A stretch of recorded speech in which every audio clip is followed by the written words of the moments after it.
ولما كنا نرغب رغبة أكيدة في تجنيب البلاد المصاعب التي تواجهها في هذه الظروف الدقيقة ونزولا على إرادة الشعب، قررنا النزول عن العرش.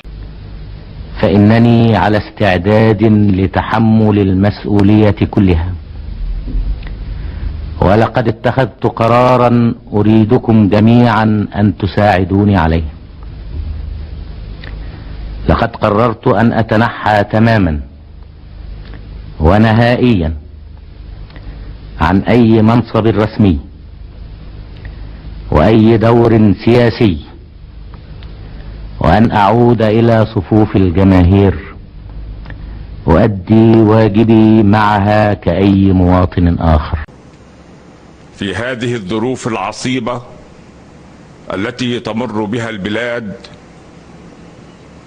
قرر الرئيس محمد حسني مبارك تخليه عن منصب رئيس الجمهورية.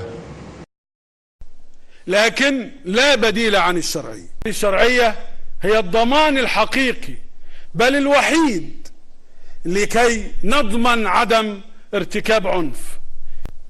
هذه الشرعية هي الوحيدة التي تضمن لنا جميعا إذا احترمناها إن ما يبقاش بيننا وبين بعض قتال، ما يبقاش بيننا وبين بعض أبدا اعتراك بالعنف، ما يبقاش بيننا وبين بعض أبدا أي نوع من أنواع سفك الدم.